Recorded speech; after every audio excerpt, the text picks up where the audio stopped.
We had a client that we worked with, and she was really struggling with profitability. She kept raising tuition. She actually did 3 tuition increases within a 15-month cycle, and she still could not catch up.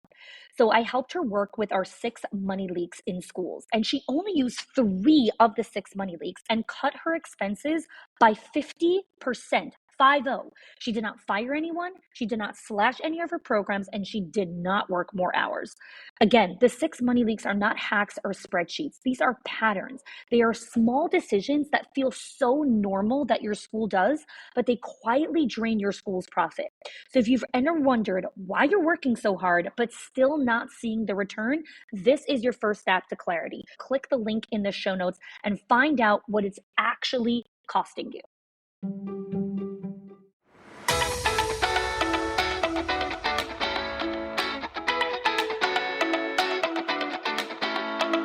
Welcome to the Schools of Excellence podcast, a place for insightful conversations about building sustainable schools of excellence. Join me each week as we explore the importance of leading with your values, creating impact, and leaving a lasting legacy. My goal on the show is to provide you with clarity, elevate your mindset, and equip you with practical strategies and inspiration. I'm Chanie, a proud mother of 4, a former New Yorker, now savoring sunny Florida vibes. With a professional journey spanning 18 years across all levels of school leadership, I bring nuanced insight that delve into the intricate details of running a center, as well as the broader visionary aspects of leadership. Thank you for joining me for this conversation. Let's build a legacy of excellence together. Hello there, and welcome back to the Schools of Excellence podcast.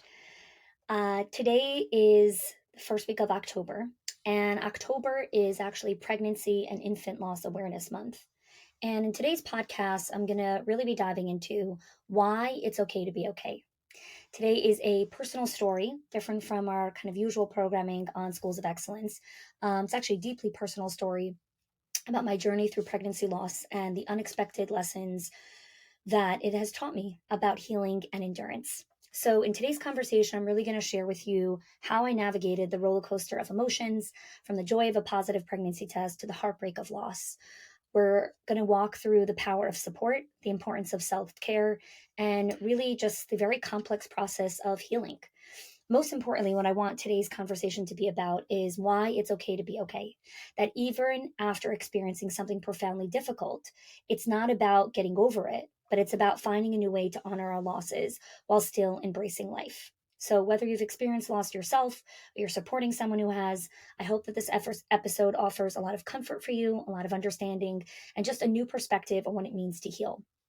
Of course, if you're in a season right now of intense grief, maybe this is not the right time for you to listen. This might be a triggering episode, so please, as always, take good care of yourself. So Mayer was out of town.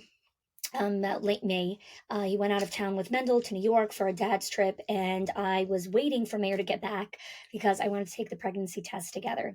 And the joy of seeing the positive test, especially right after Mayer's father's passing, was we felt it so profoundly, and it brought so much comfort to both of us.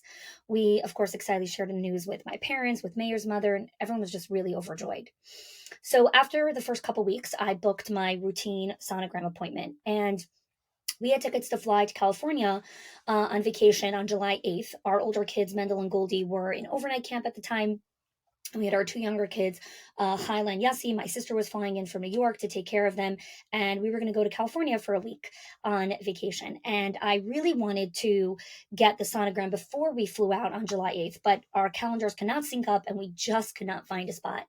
So I had booked the first sonogram appointment for July 15th at 9:30 in the morning, right when we came back from LA.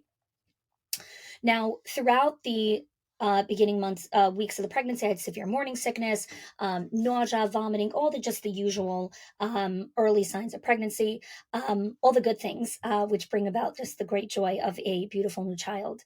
And as we were kind of nearing the trip, I was really hoping that by the time the trip came, I wouldn't be feeling so sick.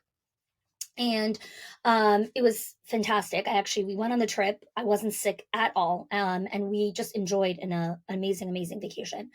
So Monday morning, we had come back Sunday on the red eye. Monday morning at 9:30 in the morning, I was in the doctor's office, checked in, and at 9:46, Dr. Kathy walked in.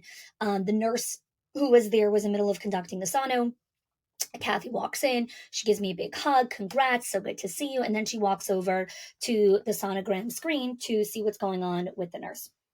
And they're both kind of looking at the screen quietly. And I'm actually enjoying the quiet. It was a very hectic morning. And I'm just kind of just enjoying the peace. And then I open my eyes and I see Kathy starting to move away from the screen. And she kind of starts walking around the table closer to me. And her face tells me everything that I have to know. And I kind of pull my hand out and I tell her, no, don't come near me. And it was almost like this moment of like, if you don't come near me and I don't hear what you have to say, then anything that's coming out of your mouth is false. So she comes closer to me, she takes my hand, and she tells me, Chanie, the baby doesn't have a heartbeat. It stopped 10 days ago. And not only did the world just completely go black in that moment, I immediately started grasping onto my chest. I felt my throat closing up. And Kathy saw me and she starts fanning me. She's like, go get water. And she's holding on to me. And I'm like, I'm okay. Like I was starting sweating.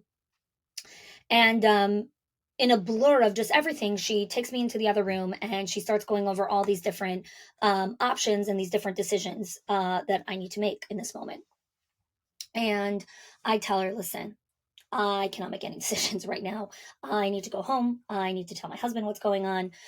We need to have a conversation together. I'll call you back later today. So on the way home, my brain is like in a million different directions. I actually am scheduled to give a keynote on Wednesday afternoon. I was doing a workshop, and Thursday morning I was doing the keynote at the Educations Conference in Connecticut. My flight was supposed to leave Tuesday afternoon the next day. And here my options are: go for surgery. Like there's so many different options. So I come home and Mayor and I are just really kind of sitting in our own space together. And after we both kind of calmed down, I said, we need to reach out to our mentor. So for those of you that don't know, because I speak about this quite often, Mayor and I have a family mentor that we connect with. And we've actually had this mentor since we got married 15 years ago. We each have our own mentors as well, spiritual leaders.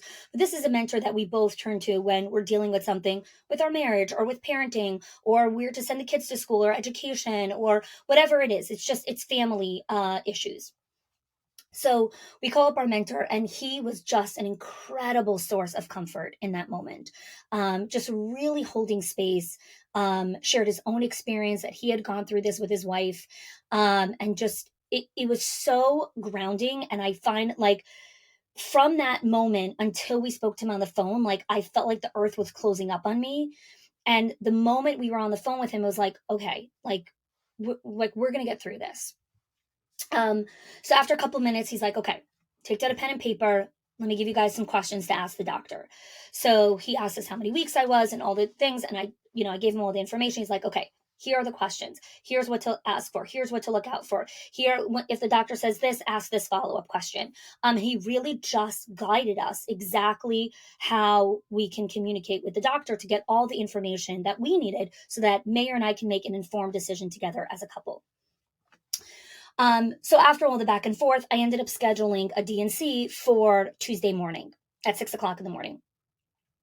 Now, I was scheduled to speak on Wednesday afternoon at the conference, and I spoke to the doctor multiple times, and I was like, what is my recovery like after surgery? Am I going to be able to get on a plane? Am I going to be able to get up and speak? She's like, listen, Chanie, like I can't guarantee anything.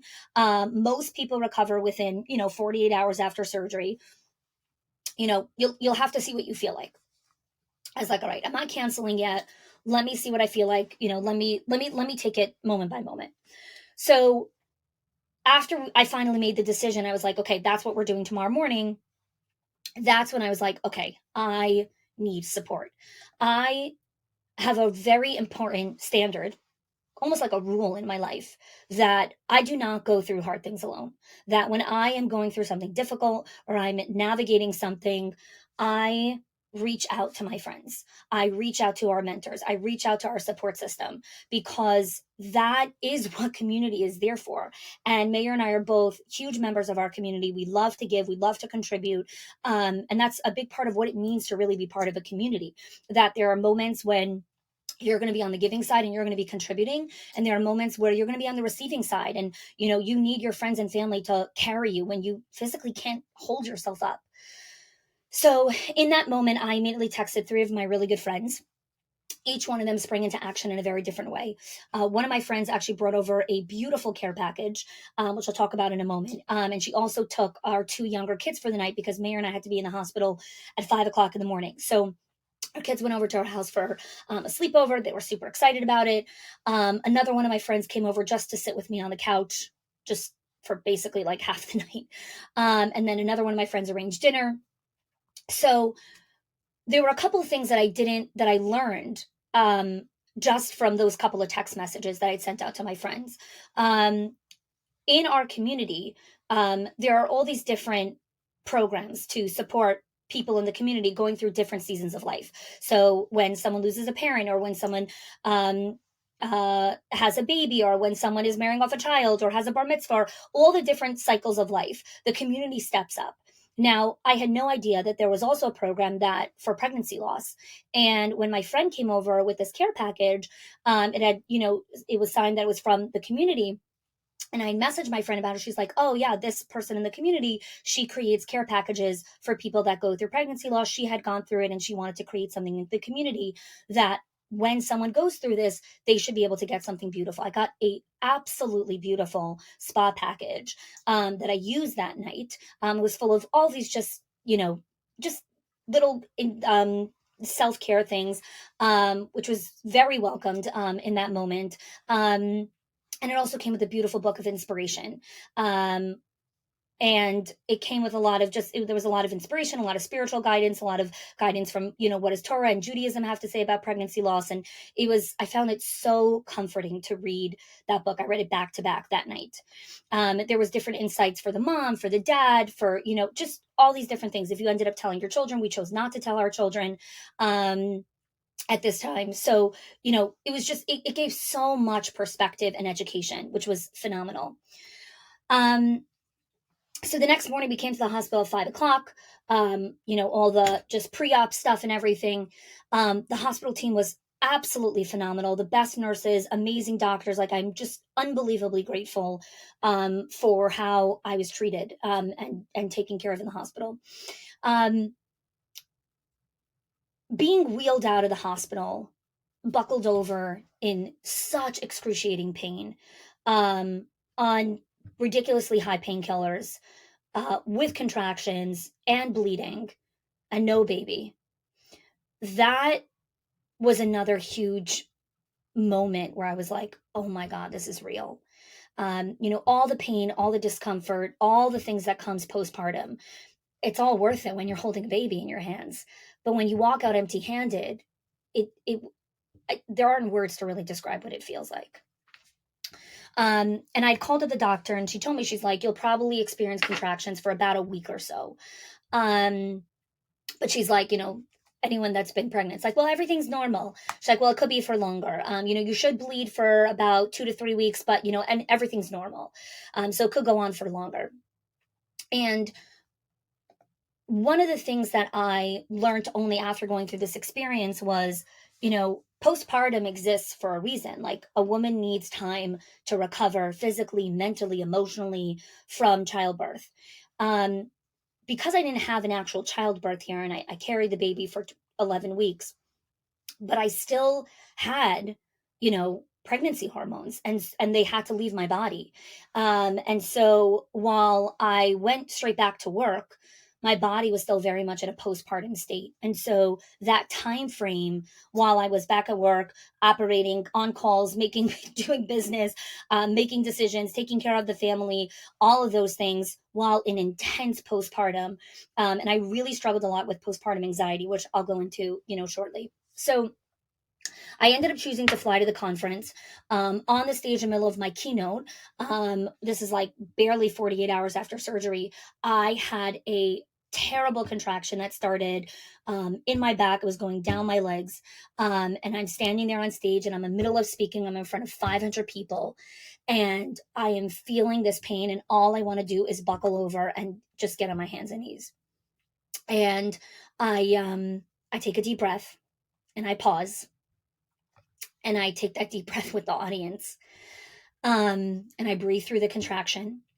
It passes through me and I finish the keynote. And while I didn't socialize or go to any of the other events, I spoke and I left. I'm so glad that I did that. Afterwards, when I was speaking to a mentor, and he was like, going to speak at that conference was quite possibly the best antidepressant that you could have ever taken. And he's right, so spot on, because going into a place and being of service and giving back and contributing in that kind of way to the educational world that I'm so passionate about right before the school year started, it was so fulfilling and meaningful. It gave me such a sense of purpose going out there and sharing what I did. In the weeks right after the miscarriage, my brain fog was so intense. I could not focus, make a decision. I was just, it was so debilitating for me. And especially someone like myself, I have a calendar, I'm disciplined, I'm structured, I have my things. And here I am staring at my calendar and all I want to do is cry. I'm like, this is so overwhelming. I don't want to do anything, clear my calendar. I don't know when I want to go back to work. Like it was so intense. And I knew that I wanted to figure this out. And I practice what I preach. Everything starts with your calendar, right? And so if my commitments and my priorities are messed up with my calendar, I'm not going to be able to show up in the ways that I want to show up. And so I reached out to my business mentor, Todd, and I was like, I need an hour. Could you help me organize and prioritize my calendar? Now, it was a super busy season for him. He was traveling, he was speaking, he was on vacation with his family. So graciously made an hour available on his calendar on super short notice and just really helped me prioritize my calendar. Okay, what's first? What's second? What does a leveraged activity mean? What should your activity look like right now? What should be subtracted? What should be deleted? What gets put on pause? All of it in 1 hour. I left the call and I felt the brain fog being lifted as we were kind of navigating the conversation, because my calendar made sense now. After that conversation, I started to recognize a lot of my old survival habits creeping up. So for those of you that know, I had about 3 years ago, about 3 years ago, I had intense burnout, very intense burnout. I was getting sick. It was about every 10 days to 14 days.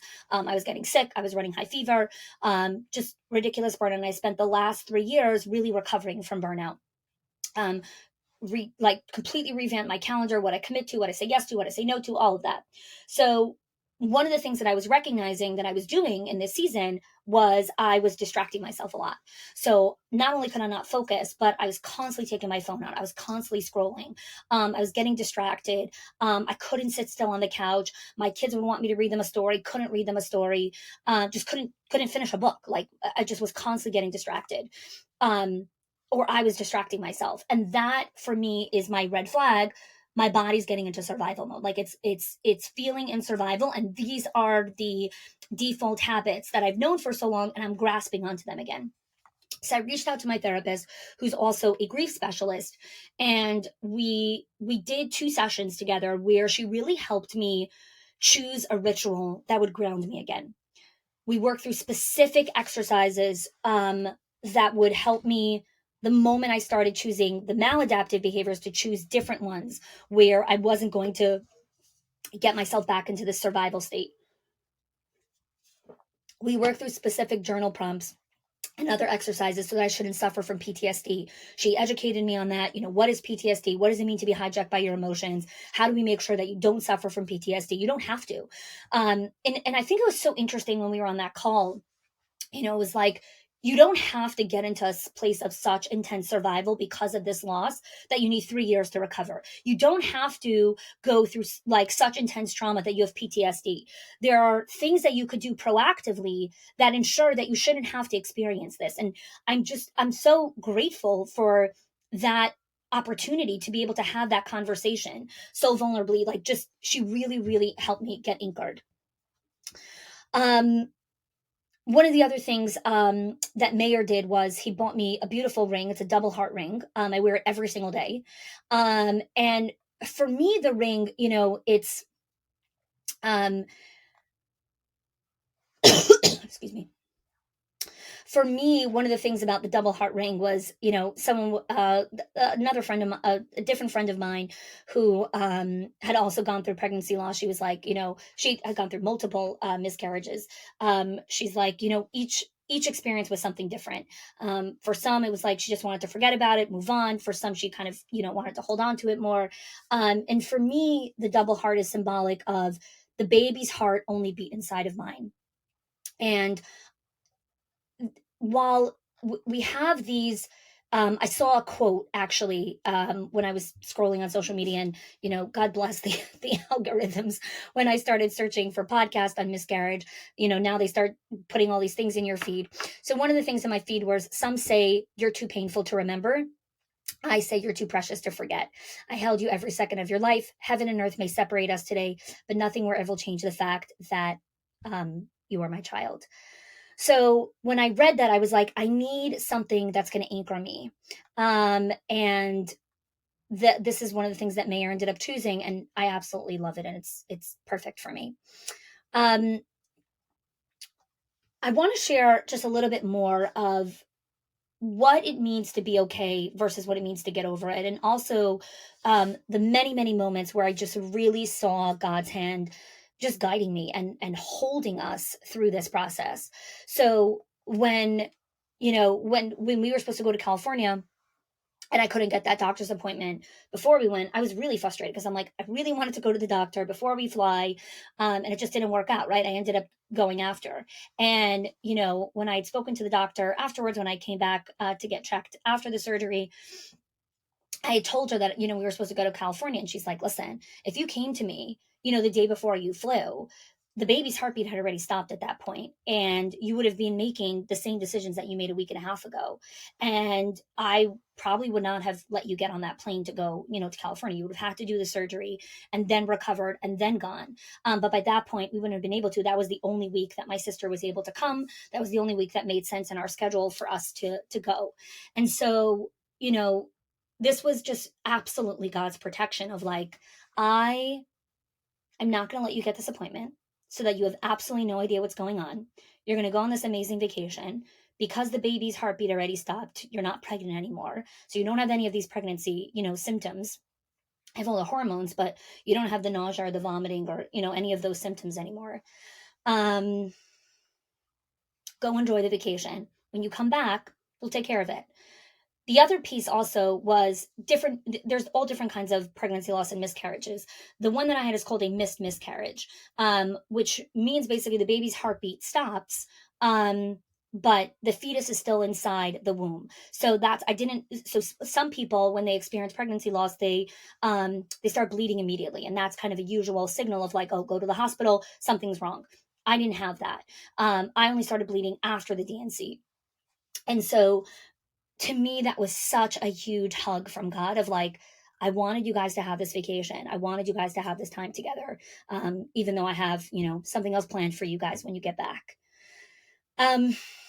So when I think about being okay versus being over it, I think about a couple of moments for me. One of them was, I don't remember the exact day, but it was like Mayor had said something funny, and he's always saying something funny, and every single day he makes me laugh. But after the pregnancy loss, it was really difficult to find joy. And I remember this one time where I genuinely laughed. Like my stomach was hurting because I was belly laughing. And I was like, oh, this feels good. This feels good to laugh again. Another big moment for me when I was like, I'm going to be okay, was the first day that I did a full 24 hours without crying. And I was like, okay, full day, 24 hours, no crying. You know, I'm going to be okay. I'm going to be okay. Um, Another big moment was I hadn't touched my guitar basically since the loss, and a couple of weeks ago, on Saturday night, Mayor taking the kids to the synagogue on Saturday afternoon, and then he came home after Shabbat was over. So when he walked in, I was playing guitar, and Kyla comes in running first, and she's like, "Mommy, you're playing again!" And Yossi comes running over, and he's like, "Come, let's play our favorite song together." And Mayor smiling, he's like, "Yeah." And he comes over, and he's like, "It's good to see you playing again." Um, and of course, I started crying. But that was a reminder of like, oh, I'm pulling up my hobbies again. I'm choosing the things that make me happy again. Um, so what is really the difference between being okay versus getting over it, right? When I think about being okay, it's the acceptance of my reality of the loss. It's my ability to function in daily life, even though I'm still in pain. It has been finding new meaning and purpose, incorporating it into my life experiences. It has been the ability to truly feel the range of emotions, of sadness, of joy, of grief, of laughter. When I think of what it means to get over it, it's kind of this misconception that if you heal, it means that you forget or you no longer feel pain. Or the idea that there should be a point that I reach where the loss will no longer impact me. These are just not true, right? There's a ton of societal pressures to move on from the experience, but it's not about moving on or getting over it. It's being okay. And we never truly get over any loss. 1 in every 4 women will experience pregnancy loss. That's a pretty high statistic. And it's when I did a second session with my therapist, and I had told her, I was like, I have these moments where I'm feeling okay. And then I have this wave of guilt of like, how can I be okay? And she paused and she's like, there's a book. It's called Why It's Okay to Be Okay. And she's like, I want to write a book, why it's okay. There's a book called Why It's Okay to Not Be Okay. She's like, I want to write the book Why It's Okay to Be Okay. That you can be okay even when you're experiencing loss and heartbreak and grief. And it was kind of this moment where I was like, wow, like even when I'm smiling and I'm okay, it doesn't mean that I've forgotten. It doesn't mean that I've moved on. It doesn't mean that I don't feel pain again. I'm choosing joy in this moment. I'm choosing to be okay in this moment. Um, there were a couple of other like care packages that have come out that came to us during the weeks that followed. 2 days after the surgery, Mayor had called an organization. It's called A Time, and it's they specialize in fertility and pregnancy loss. And he got on the phone and he's like, my wife and I just experienced this. I just wanted to call if you have any resources or how you could support us. And they sent him they sent an email with a few different resources for the dad and for the mom, separate resources, and they also asked for our address. And they also sent us a huge care package as well. One of the things that I found so profound was just how important is the getting the right support and resources for both of us. So I needed my support system, my friends, my resources. Mayor reached out to his friends, leaned on the support system for him and how dads grieve a pregnancy loss. It's so different. It's so different, right? The other layer of just navigating this journey was Mayor still very much in the throes of grief for his dad who passed away at the end of March. And I have been really carrying the home in so many different ways over the last several months. And so when I experienced the miscarriage and I was thrown into my own world of grief and brain fog and forgetting things and just anxiety and all of those things, and I'll talk about anxiety in a moment, I really needed Mayor to hold me and hold the house up. But he also had like such limited capacity just for what he was navigating. And I remember we went out to dinner one night and I was like, we got to come together, and it's us against the problem. Like, it's us against what we're dealing with here, because we're each in our own worlds. We each want the other person to support us. We each want the other person to just know what we need without, communicating it, because we're both so fatigued, exhausted, tapped out. And we're going to start turning on each other, and we have to be here for one another. So anyways, we were kind of talking through it, and Mayor's like, you know what we should do? We should retake um, uh, the Five Love Languages quiz by Gary Chapman. I was like, I love it. Let's do it right now. We each take out our phones. We open it up. It's a free quiz on. Just Google it. Takes like 3 minutes. We take the quiz. And I was like, answer the questions in the emotional state that you're in right now. Like, not how you usually answer it, like just in the emotional state that we're in now, that we find ourselves in. What is our love language now? So, anyways, we each answer the questions. We swap phones. We each look at what the other person has. And that's phase one, right? But then the bottom line is, when you're in grief, and for those of you that have navigated grief, the habits and the rituals of being there for another person, they're not habits and rituals anymore, because you are in such self-preservation. And I was like, we're each in self-preservation, so we need reminders to be there for the other person. While usually when we're not in this season, we have rituals and habits, and we see each other, and I don't need a reminder on my phone to pour into Mayor's bucket. I know what I need to do. And he knows what he needs to do. But when we're both in self-preservation mode, how are we going to make sure to be there for each other? And this is often what I teach in schools of excellence, where I talk about the gratitude matrix and why it is so important to put inside of your calendar blocks of time for gratitude, because you think that you're going around and giving teachers appreciation, but you're not. You're always going to forget the teachers that don't stand out. And when you are in self-preservation, you're not going to remember.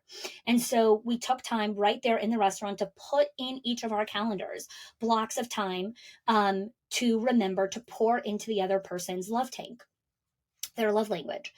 And it was about like 2.5 weeks, maybe even a little bit less, where we intentionally like honored the time blocks. And then eventually it kind of just came back to second nature, right? Where we were pouring into each other again. But we had this season of 2 weeks where we needed to respect the block, where it said, do this or do this action item or whatever it is. And it didn't matter. Like, I remember one time I was like, but it feels so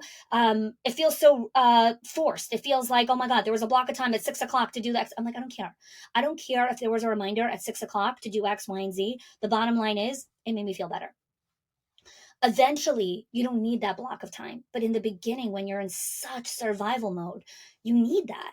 And so many times I think we get so stuck up on what society has to say. It's like, who effing cares what society has to say if I put a block of time that says, remember to pour into my husband's love tank? They're not living with each other. They're not living with us. We're living with us. We need to feel like we're there for each other. And that's why I'm saying this story. And it's a personal story, because I want you to know, like, stop subscribing to what feels normal or feels whatever. Like, do what makes sense for you guys as a couple, as a parent, as whatever it is. Like it's okay to put a reminder if you need a reminder to pour into your spouse's bucket when you are in a season of self-preservation. So, a couple of final points here, and I know this episode is a little bit longer. It's a personal story. As I was in that kind of season of postpartum for about 6 to 8 weeks after, it's not like the world stops, right? When someone's going through grief and they wake up in the morning and like everyone's like going around doing carpals, and it's like, hello, like, how is the world continuing? But it does. The world continues. And I still have to make decisions, and I still have to show up for work, and I still have to do things. And so my anxiety was in levels that it was, I was not coping. And so when I spoke with my therapist about it, she had given me some exercises to work with, which were super helpful. But the biggest thing was, she's like, you need a reset. You need to go back to your anchors of what got you out of survival to begin with, which is more rest, lots of white space on your calendar, doing nothing, not committing to anything. And that's when I booked a spa day. I spent a whole day at the spa, at the beach, left my phone away, just did nothing. And that definitely did like a big reset on my nervous system. Still doing a lot of those things. And when I look at going to the beach for 3 hours, for those of you that are listening, like, from a school leader perspective or a priority perspective, like going to the beach for 3 hours in this season of life that I'm in, that's a $10,000 an hour task. Because when I actually go do that activity, not only is it helping me regulate myself and calm myself down and be a better leader, like I need this activity to work at my best, to be at optimal speed. So taking 3 hours instead of like, oh, but you could be recording something, but you could, no, I can't be doing anything because my brain is a mess if I'm not going to go do that. So that was a huge part in helping me really recover and probably bounce back the fastest that I ever have when I'm feeling that kind of intensity of anxiety.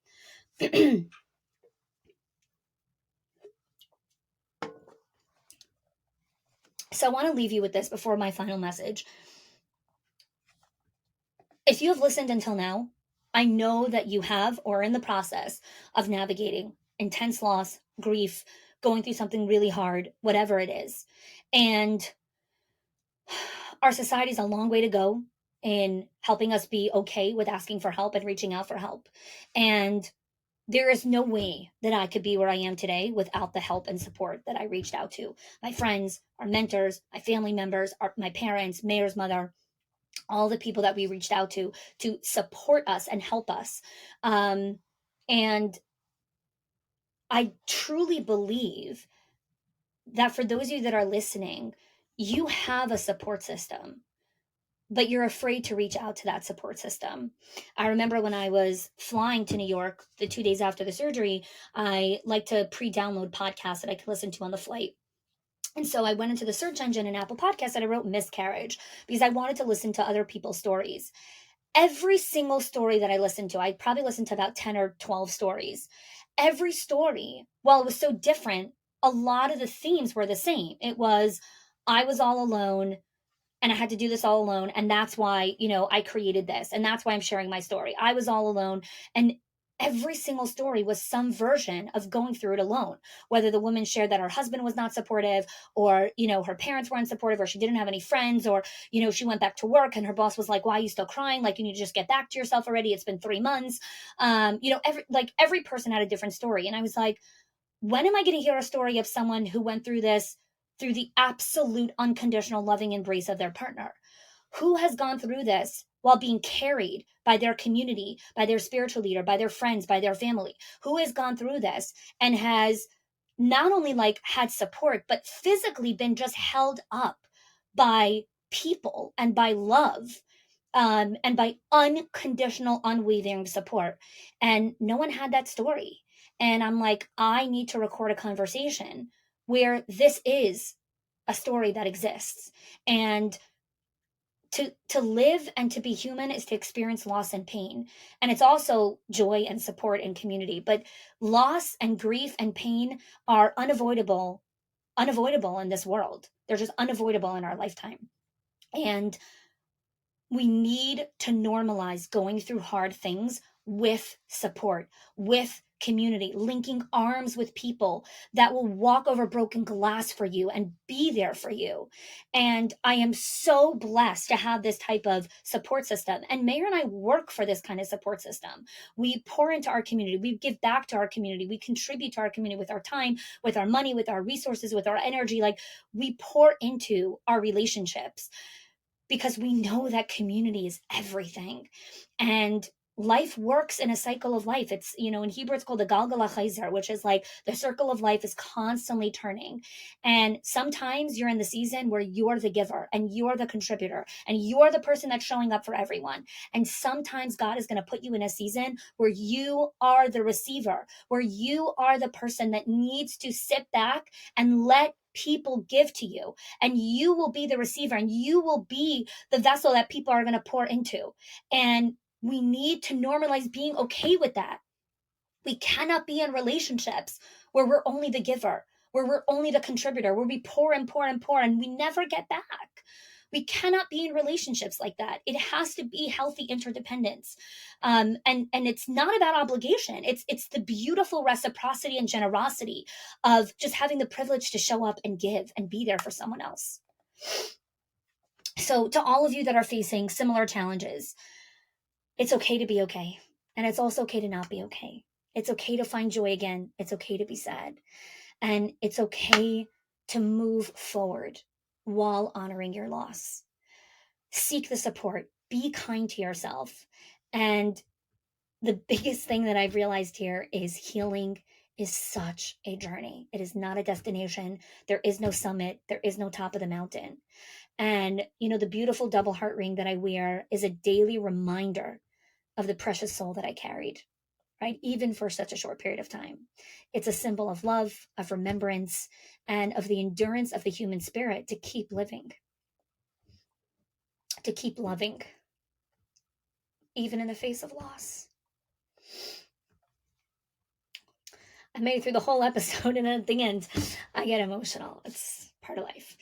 So I hope that today's conversation has really brought you comfort, perhaps a new perspective, and please share this with anyone who you feel needs to hear it. Please share it with just your friends, your family, your partner. We need to get a story that you're stronger than you know, that it's okay to be okay, that we need to lean on community. I love you all and send you all the best. Thanks for listening. If you are loving the Schools of Excellence podcast and have gotten any value out of it for your school, I would love if you can do two things for me. One, subscribe to the show so you never miss an episode. And two, can you please leave us a review? Reviews help other school leaders know that this is the place to learn how to build a school of excellence. And I would be so grateful if you can do that for us. Your help and support makes this show to be able to be listened by the thousands of other school leaders all around the world. Thanks so much for listening, for giving us your time and attention each and every week, and I appreciate that you have joined us.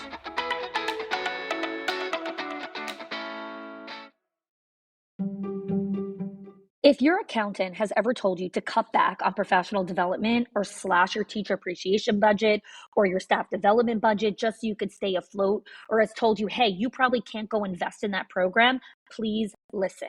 The problem is not that you're spending too much money on your people or yourself or your investment or your support system. It's that your school has invisible money leaks that are draining your profit, leaks that no spreadsheet will ever catch or accountant. So I created the 6 money leaks of schools that show you the 6 core areas that schools lose money every single month without realizing it. If you close even one of them, your profits will start to soar without sacrificing your team. Go get it now and stop blaming the things that are actually building your school.